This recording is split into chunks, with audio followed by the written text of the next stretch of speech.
Welcome back to my channel. कैसे हैं आप लोग? आई होप अच्छे ही होंगे। तो गाइस, सबसे पहले तो आप सब लोगों को सावन की बहुत बहुत शुभकामनाएं।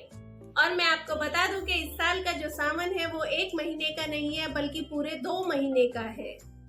इस वीडियो में मैं आपको वो सारी जानकारी देने वाली हूँ कि वो ऐसी कौन कौन सी चीजें हैं जो आपको सावन के महीने में घर लेकर आनी है, जिससे आपकी सारी मनोकामनाएं पूरी हो सके।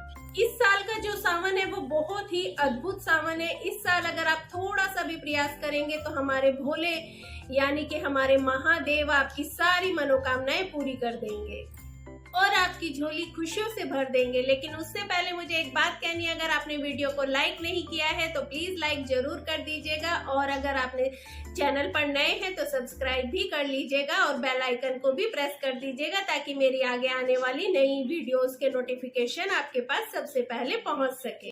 और इस वीडियो को अंत तक जरूर देखिएगा, ये बहुत महत्वपूर्ण वीडियो है। आगे आने वाले सावन के महीने में आपको क्या क्या करना है वो सब मैं इस वीडियो में आपको बताऊंगी। तो ये भी बताना चाहती हूँ कि सावन का महीना शिव जी को क्यों इतना पसंद है। इस महीने में शिव जी जो है वो बहुत शांत मूड में रहते हैं और अगर हम थोड़ा सा भी प्रयास करें, थोड़े से भी उपाय करें तो हम उन्हें बहुत आसानी से प्रसन्न कर सकते हैं। 2023 का जो सावन है वो 4 जुलाई से शुरू होगा और 31 अगस्त तक रहेगा। और मैं आपसे कहना चाहूंगी, आप पूरे साल भले ही कुछ करें या ना करें, लेकिन सावन के महीने में अगर आप कुछ उपाय करते हैं तो आपके सारी मनोकामनाएं पूरी हो जाएंगी। और अगर आप पूरे सावन कुछ उपाय नहीं कर सकते हैं तो सिर्फ सोमवार के दिन भी अगर आप उन उपाय को करते हैं तो भी आपको इसका बहुत ही शुभ फल प्राप्त होगा।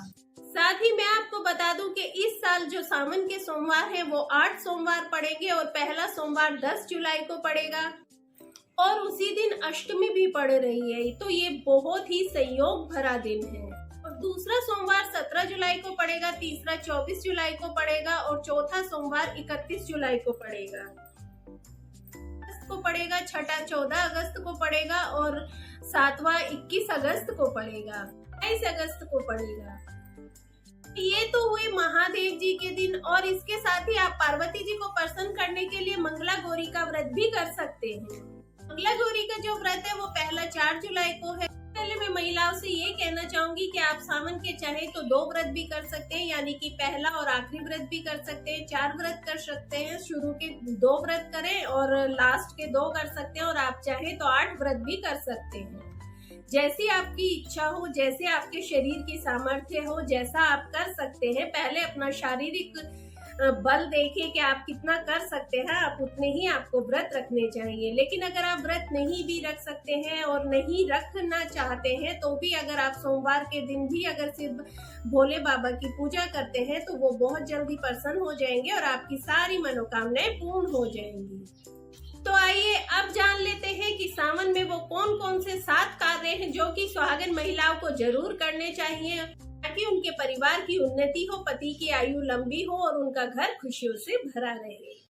तो गाइस, सावन का जो सबसे पहला नियम है वो यह है कि आप सब जानते हैं कि सावन के महीने का मतलब ही सब तरफ हरियाली होती है, चारों तरफ हमें हरा हरा ही नजर आता है।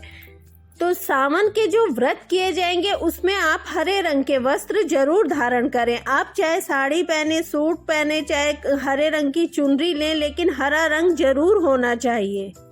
मैं तो यही कहूंगी कि आप 1 या 2 जोड़े पहले से ही हरे रंग के कपड़े ले लें ताकि आप पूरे सावन उन्हें पहन सकें। वैसे अगर आप पूरे रोज ना भी पहने तो भी आप सोमवार के दिन तो हरे रंग के वस्त्र धारण जरूर करें। वैसे आप चाहें तो लाल और पीले रंग के वस्त्र भी पहन सकते हैं, लेकिन अगर आप हरे रंग का पहनेंगे तो वो बहुत ही अच्छा है और शुभ है, क्योंकि हरा रंग हमारे देव आदिदेव महादेव का प्रिय रंग है। तो उन्हें प्रसन्न करना है तो हमें हरा रंग पहनना ही चाहिए। तो गाइज फिर देर किस बात की, आपके पास जितने भी ये हरे रंग के वस्त्र हैं उन्हें निकाल कर रख लीजिए और जब भी आप सुबह पूजा करें तो आप हरे वस्त्र धारण कर ही करें। अगला महत्वपूर्ण नियम है जो कि हर सुहागन महिला के लिए बहुत जरूरी है और वो ये है कि हमें सावन में हरे रंग की चूड़ियां ही पहननी चाहिए। सावन में जितना ज्यादा हो सके आप लोग हरे रंग का प्रयोग ज्यादा से ज्यादा करें। हरे रंग की चूड़ियां पहने, हरे रंग की साड़ी पहने, सूट पहने, हरे रंग के वस्त्र धारण करें। जितना ज्यादा हरे रंग का प्रयोग आप लोग करेंगे उतना ही ज्यादा शुभ होगा। और हरे रंग की चूड़ियां तो सावन जिस दिन शुरू हो उसी दिन आपको पहन लेनी है और पूरे सावन भर आप हरी चूड़ियां ही पहने। और मैं तो कहना चाहूंगी कि सावन शुरू होने से पहले ही आप हरे रंग की चूड़ियां खरीद कर ले आए और जिस दिन आप पहले दिन सावन का हो तो आप नई चूड़ियां उस दिन जरूर पहने।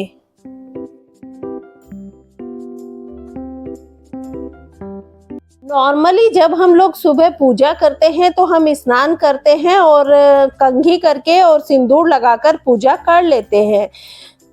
लेकिन फ्रेंड्स, हमें सावन के दिनों में जो हम पूजा करेंगे सुबह, उस पूजा को करने के लिए हमें 16 श्रृंगार जरूर करना चाहिए। लेकिन अब आप लोग कहेंगे कि जब हमें सुबह सुबह पूजा करनी होती है, बहुत सारे काम करने होते हैं, तो इतना वक्त नहीं होता है कि हम पूरा 16 श्रृंगार करके ही पूजा करें। तो मैं आपसे सिर्फ यही कहना चाहूंगी कि ये आपकी बात सही है कि सुबह इतना वक्त नहीं होता है कि हम पूरा श्रृंगार कर ही पूजा करें, लेकिन जितना संभव हो सके, जितना ज्यादा हम सज संवर कर पूजा करेंगे उतना ही अच्छा है। और रोज ना सही, लेकिन सोमवार के दिन जब हम पूजा करें तो कम से कम उस दिन हम अपना पूरा श्रृंगार कर ही पूजा करें। गाइस, वैसे तो आजकल आर्टिफिशियल ज्वेलरी का जमाना है और हम सब लोग वो सेफ भी रहती है और ज्यादातर वही पहनते हैं। लेकिन मैं आपसे कहना चाहूंगी कि सावन के महीने में जब भी आप पूजा करें, खासकर सोमवार के दिन जब आप पूजा करें, तो जो आपका मंगलसूत्र है, आपके सुहाग की निशानी है, उसे अवश्य ही पहने। अगर आप बड़ा मंगलसूत्र नहीं पहनना चाहते हैं तो छोटे मंगलसूत्र भी होते हैं, आप उन्हें जरूर पहने, लेकिन मंगलसूत्र आपको जरूर पहनना चाहिए। लेकिन अगर हम मंदिर में जा रहे हैं, पूजा करने बाहर जा रहे हैं, रास्ता सुनसान है या फिर हम अकेले जा रहे हैं और आजकल तो सेफ ही नहीं है कि बाहर ज्यादा भारी सोने की ज्वेलरी पहनकर जाया जाए, तब आप भले ही उसे ना पहने। लेकिन अगर आप घर में पूजा कर रहे हैं या फिर आप जब तक घर में हैं तब तक आप मंगलसूत्र पहनकर ही रहें।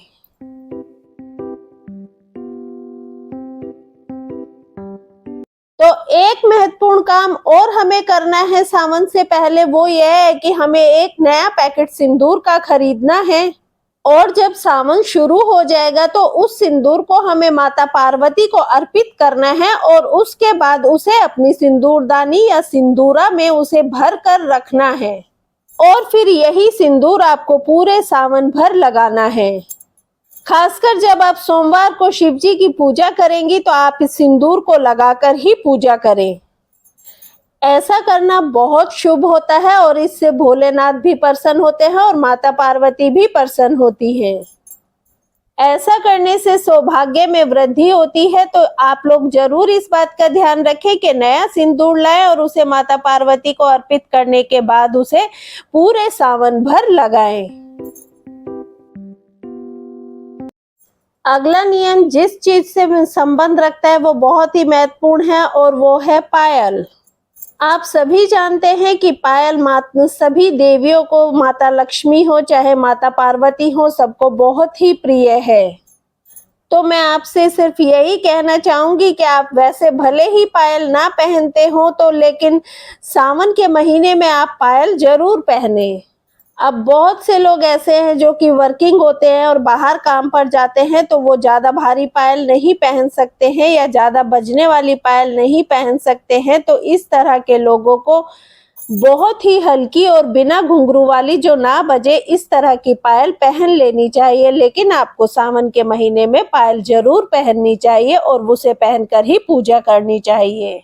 और नेक्स्ट नियम जो कि वो भी बहुत महत्वपूर्ण है वो ये है कि हमें सावन में अपने हाथों पर मेहंदी जरूर लगानी चाहिए। वैसे तो अच्छा ये हो कि आप पूरे सावन भर अपने हाथों पर मेहंदी लगा कर रखें, लेकिन अगर ये पॉसिबल नहीं है तो सिर्फ सोमवार के दिन, जिस दिन आप व्रत रखते हैं, उस दिन आप अपने हाथों पर मेहंदी जरूर लगाएं। और ऐसा जरूरी नहीं है कि आप बहुत ज्यादा और बहुत हैवी मेहंदी ही लगाएं। अगर आपके पास समय नहीं है और आप बहुत ज्यादा बिजी रहते हैं तो आप एक टीका भी अपने हाथ पर लगा सकते हैं। कहने का तात्पर्य यह है कि सावन के पूरे महीने में आपके हाथों पर मेहंदी लगी होनी चाहिए। अगर आपकी मेहंदी हट जाती है तो आप उसके ऊपर फिर से मेहंदी लगा लीजिए, लेकिन मेहंदी जरूर लगाइए, भले ही एक टीका क्यों ना लगाएं। इसके अलावा मैं आपसे एक बात और कहना चाहती हूँ कि आप सोमवार के व्रत तो जरूर रखें और अपने पति की उन्नति के लिए कार्य भी करते हैं, लेकिन ऐसा ना हो कि वो शाम को घर आए और आप उनसे झगड़ा कर ले। तो ऐसा बिल्कुल ना करें, प्रेम से प्यार से इस व्रत को करें